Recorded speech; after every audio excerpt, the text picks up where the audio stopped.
So guys, we got the starter guide, the intermediate guide for Warlock. This is the advanced guide for Warlock. What we're going to be focusing on is mainly PvP and honing in on what build we really want to use and what we want to master for this class. And we're going to showcase some tech that can help you win fights against faster characters and just obliterate anyone that you come in contact with usually. So with the recent nerfs to Warlock, I personally have went back to running Life Drain, even though I was still running Life Drain in HR before, because I was always a big fan of the playstyle of being able to high drain. If you play it well, I think that it is stronger than Torture Mastery in PvP. So I'm going to show you all how I'm building this nowadays, and I've been loving the Crystal Ball. The reason why is because if you don't notice, the Crystal Ball gives you 3 additional weapon damage. The weapon damage that you can get on your Chris, we're already at 27, 30 damage with the Chris Dagger, which is kind of like the old damage, if I remember correctly, like 30 damage it used to go up to. But it's also really good because if you come up against the rogues, you can both cast and defend yourself with melee at the same time, which makes you even more threatening in my opinion. The reason why I also love the Chris, and probably the biggest reason why I love the Chris, is because the pullout animation is incredibly fast. So you can really pressure other casters and rangers, for example. Whenever they pull out their bow, you can stay in close, insta swap to your Chris Dagger and slash him in the face, maybe back out whenever they pull out their melee, so you can start getting some free cast again. And you don't have to lose time switching because you have the Crystal Ball. But if you really need kiting move speed, that's where our book comes in. I'm running a legendary book with double max health rolls. I could have got some magic damage, but it's whatever. I don't really care that much. I at least want max health rolls. I love being as tanky as possible, and having HP is incredibly strong on Warlock, especially since magic healing doesn't really matter for us. And for the jewelry, obviously, like I said in the last videos, Ring of Quicknesses with 1 true, and I got max health Phoenix Choker. This one actually has double max health rolls and some extra magic resist, so there's not even a dead stat on this. I found this on I think I found this in Goblin Caves. For the Shadow Mask, we got a Knowledge Shadow Mask with 1 true. I would like to get 2 Knowledge, but those are incredibly expensive. So for the chest piece, we're going with the Mystic Vestments because they only have -3 move speed. They give us a decent bit of damage and tankiness with the Will, because Will increases our magic resistance. There's also base magic resistance on the vestments themselves. And we're going to get 2 knowledge because we need knowledge, and 4 max health. The physical damage bonus is pretty useless, but these vestments are incredibly expensive with just the knowledge and the max health rolls. Since we're at 18 knowledge, we've got some rawhide gloves with 2 agility and some max HP on them. The physical damage is pretty bad, but since we can use our Chris, it's not that terrible. So I mean, I'll take it. And we're at 22 knowledge. So I got me a Radiant Cloak with +1 true. It's got some physical power on it, some debuff duration, not too bad. We got some Leather Choss with incredible rolls, 2 agi, 7 armor rating, and some max HP on it. That puts us at 30 knowledge. Then we have double move speed low boots, which puts us at 35 knowledge. I would like to get double move speed occultist boots, but they are just way too overpriced. So our stats end up coming out to 35 knowledge, which puts us at 52.5% casting speed, which is amazing. 316 move speed, which is actually really good. Like I said, you want to be anywhere, I'd say minimum 310 in a good kit. 310 is actually pushing it because a rogue will most of the time just outrun you with their weapons away, so you might just die. As far as the perks go, we're going to be running Vampirism, which is the Warlock's best perk, 20% magical healing bonus. It's going to help with potions. It also does help with your life drain. We're going to be running Malice for some more damage, considering there's less true damage than there used to be back in the day. I think Malice is kind of worth it nowadays. It's either you're going to run Malice or you're probably going to run Dark Enhancement or something like that. We're going to be running Anti-Magic. If we run into Wizards, this is going to be incredibly strong against Wizards. They're going to be doing 25% less damage. And since Warlock already has a lot of magic resist, we're already at 30% without the 25% on top of it. So we're going to be very strong against magic. And we're going to be running Dark Reflection, which actually did just get buffed. So we're for sure running this because when people hit us, they're going to be taking a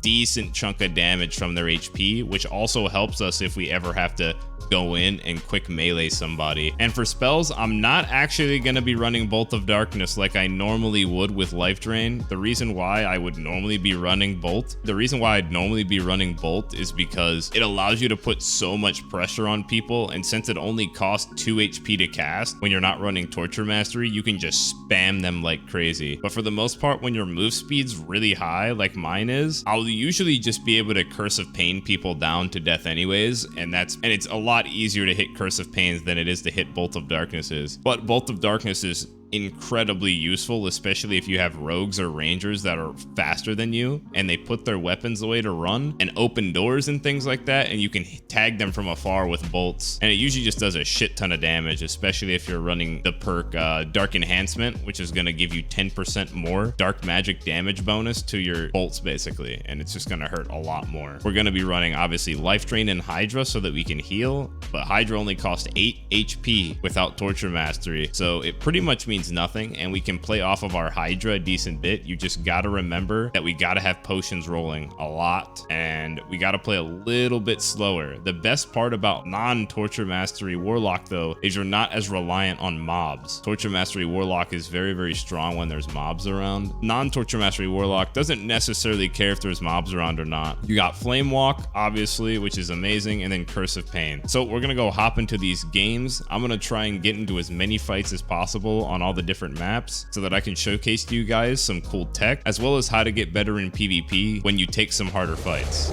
All right, so we start off by finishing the troll off. We're obviously gonna throw down our Hydra. We're gonna heal off of it so we can get back to full in case anybody wants to gank us. I'm not seeing anybody instantly come in. We get a nice troll's blood. So I'm gonna go down to the bottom, open the Marvelous Chest, and then instantly see if the door is unlocked. And it's not, so that means nobody went to the Cyclops, so that's where I'm gonna go. And we run into this Ranger, so the first thing I really want to do is get the Hydra down as quickly as possible to establish some sort of control here. And we want to get protection pots rolling as quickly as possible because we're super weak to arrows and physical damage. We see that the Ranger backs off, and because he backs off, I'm just gonna pop our heals, make sure we have a prot rolling, and keep working our way up with the Hydra. The Hydra will tell us where he is. He hits a nice shot on us there, but we have our prot rolling, so it doesn't do anything. So we're gonna pop another one.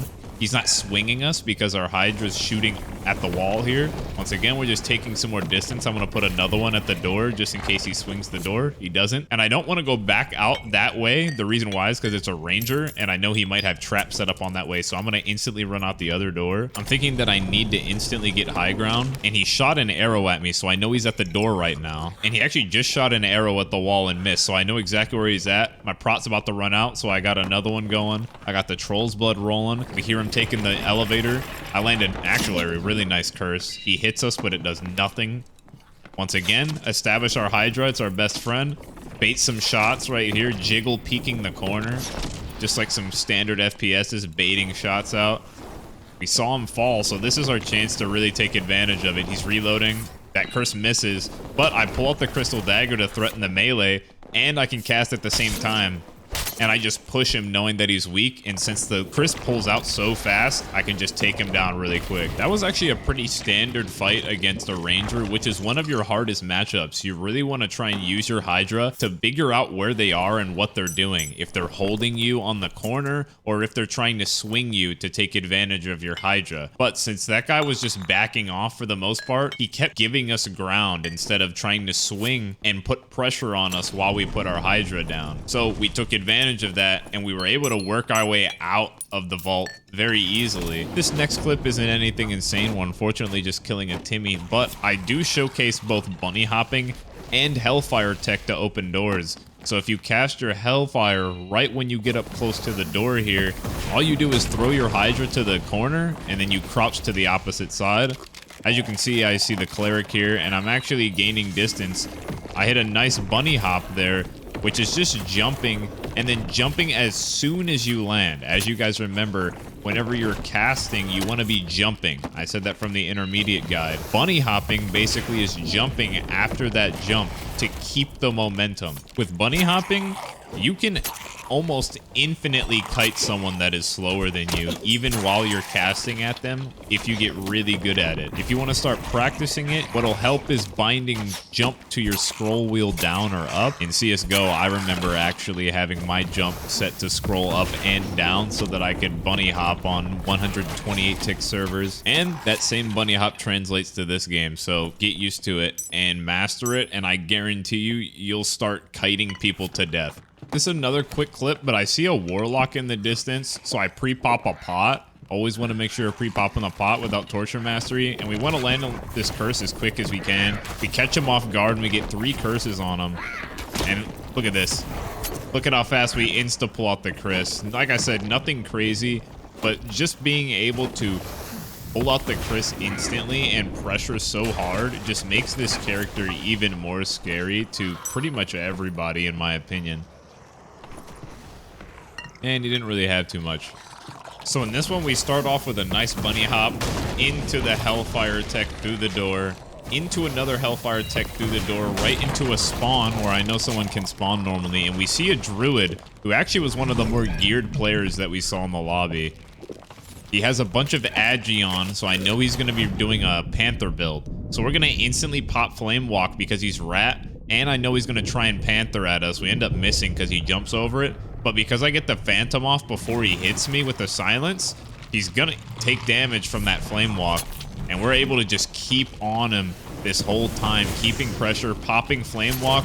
So when he goes back to Panther, we can hopefully get some extra damage. And Jesus, he does a lot of damage. Thank God that we got that extra Flame Walk damage from before and the Dark Reflection.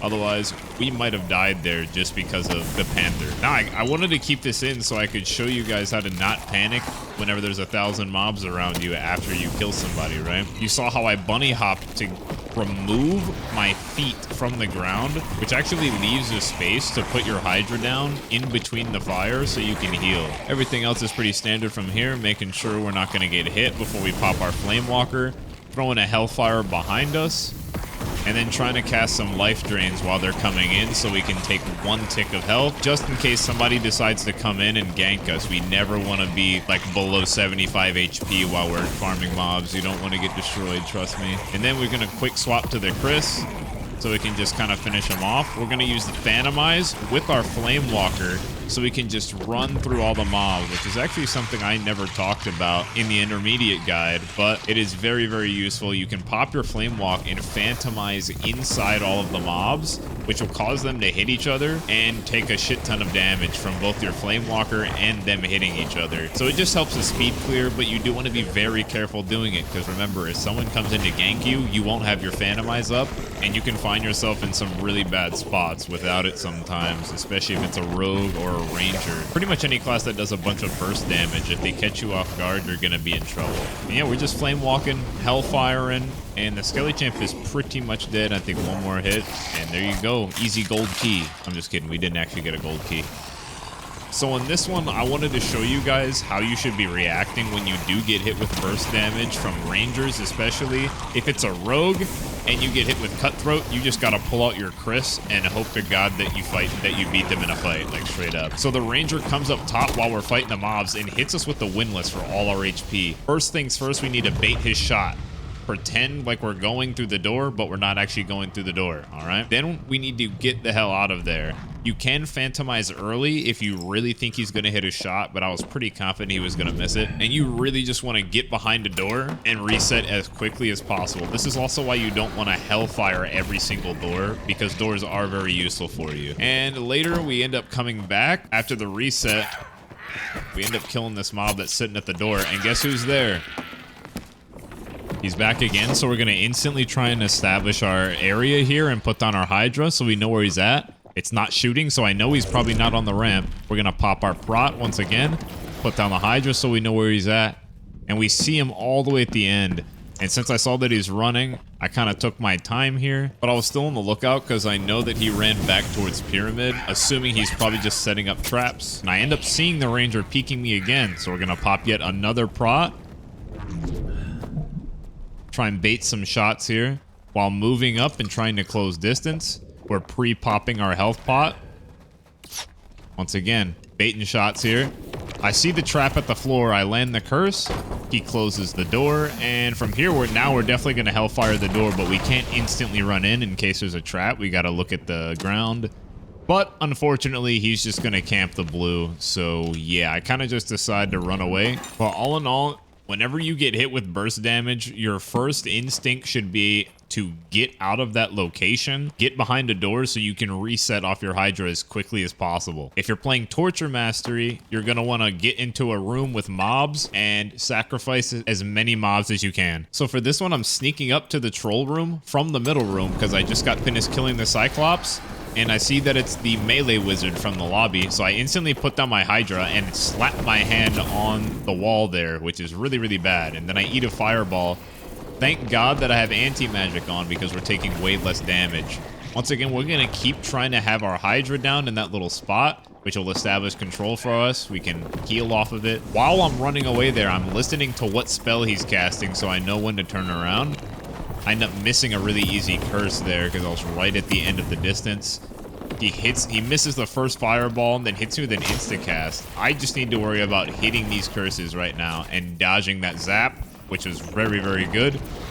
Hydra in the exact same place, and this time since he's running, we're going to full commit to a life drain. And now that we're reset, we're just going to push him.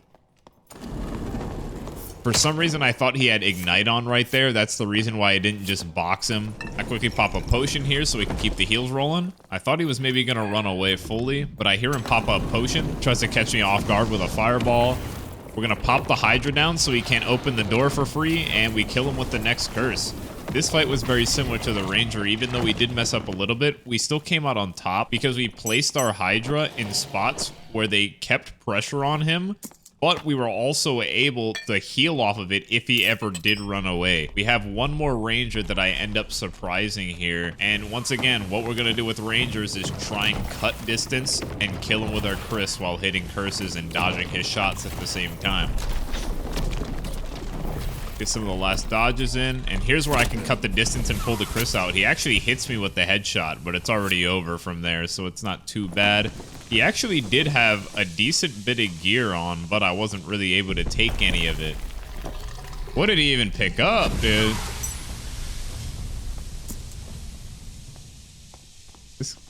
He had a perfect pot, dude. 1, 2, 3, 4.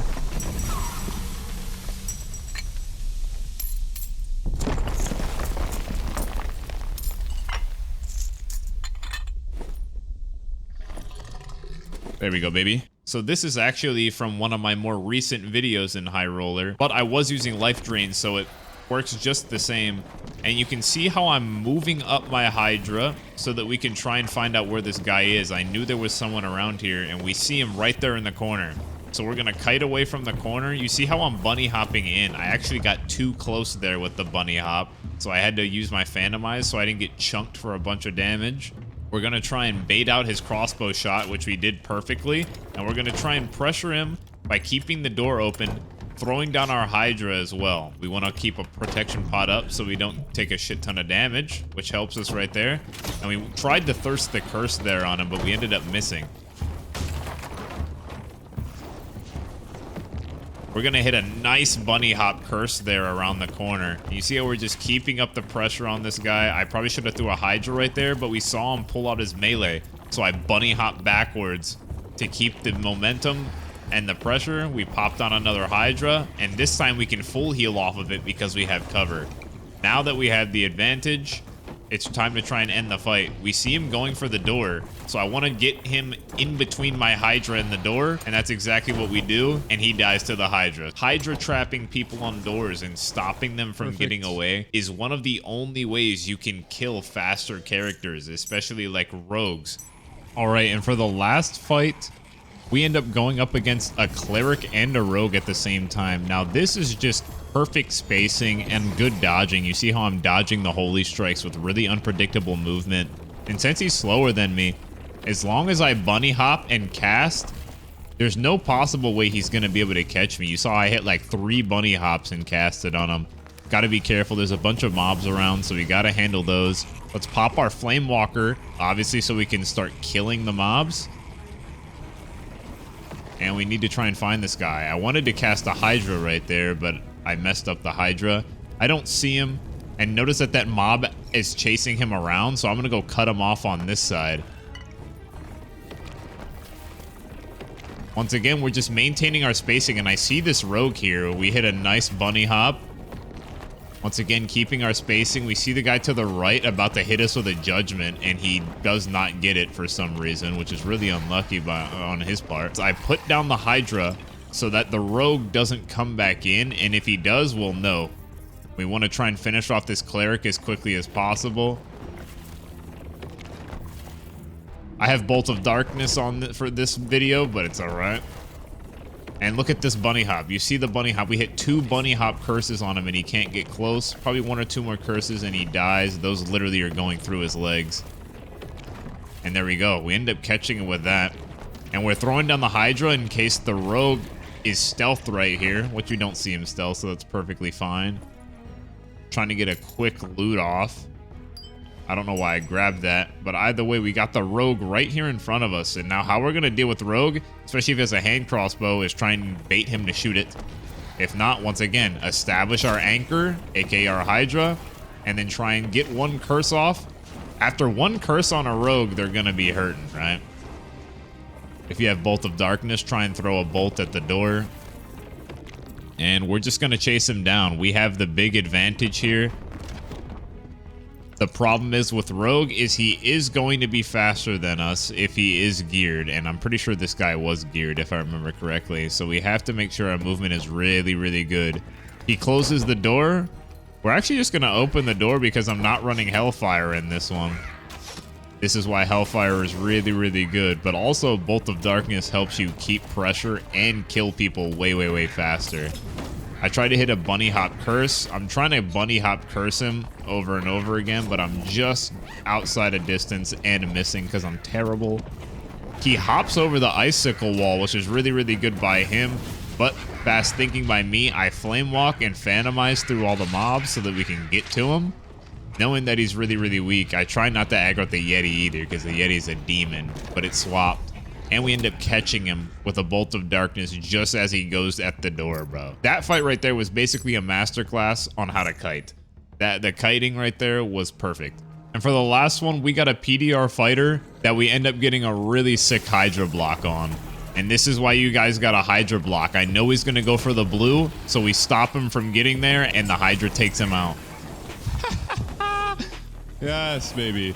Let's fucking go. I hope you all learned something, and I hope you all really enjoyed this How to Play Warlock series. I'm going to be posting a lot more Warlock footage so you all can continue to learn from that. If you have any questions, leave them down in the comments, and I'm sure the community or I will be able to help you out.